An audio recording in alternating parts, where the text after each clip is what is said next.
One night, as he sat at his table, head on hands, he saw himself rise and go. One night or day. For when his own light went out, he was not left in the dark. Light of a kind came then from the one high window.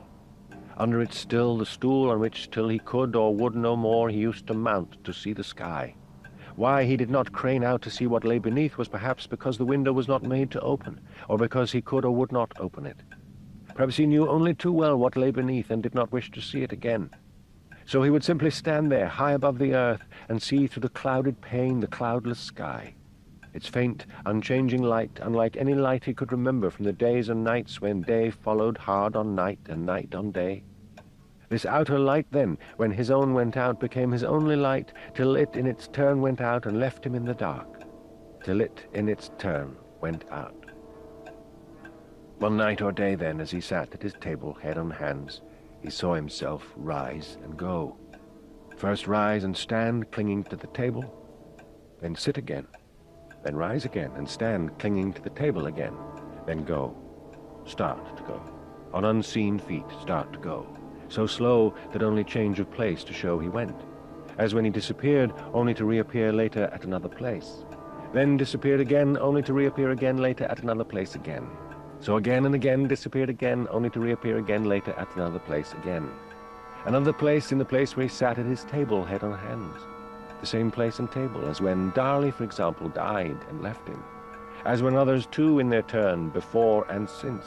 As when others would too in their turn and leave him till he too in his turn. Head on hands, half hoping when he disappeared again that he would not reappear again, and half fearing that he would not. Or merely wondering, or merely waiting to see if he would or would not, leave him or not alone again, waiting for nothing again. Seen always from behind whithersoever he went, same hat and coat as of old when he walked the roads, the back roads, now as one in a strange place seeking the way out, in the dark, in a strange place, blindly in the dark of night or day seeking the way out to the roads, the back roads. A clock afar struck the hours and half-hours, the same as when among others Darley once died and left him. Strokes now clear, as if carried by a wind, now faint on the still air. Cries afar, now faint, now clear. Head on hands, half hoping when the hour struck that the half-hour would not, and half fearing that it would not. Similarly when the half-hour struck. Similarly when the cries a moment ceased, or merely wondering, or merely waiting to hear. There had been a time he would sometimes lift his head enough to see his hands. What of them was to be seen? One laid on the table and the other on the one. At rest, after all they did. Lift his past head a moment to see his past hands, then lay it back on them to rest it too, after all it did. The same place as when left day after day for the roads, the back roads, returned to night after night, paced from wall to wall in the dark, the then fleeting dark of night, now as if strange to him seemed to rise and go, disappear and reappear at another place, disappear again and reappear again at another place again, or the same, nothing to show, not the same, no wall toward which or from, no table back toward which or further from, in the same place as when paced from wall to wall, all places as the same, or in another, nothing to show, not another, where never. Rise and go in the same place as ever, disappear and reappear in another where never. Nothing to show, not another where never. Nothing but the strokes, the cries, the same as ever. Till so many strokes and cries since he was last seen that perhaps he would not be seen again. Then so many cries since the strokes were last heard that perhaps they would not be heard again. Then such silence since the cries were last heard that perhaps even they would not be heard again.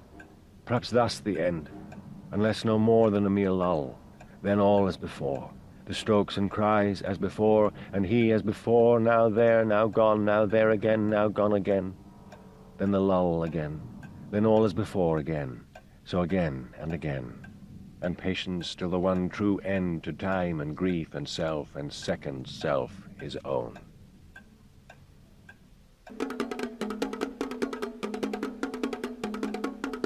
As one in his right mind when at last out again, he knew not how he was not long out again when he began to wonder if he was in his right mind.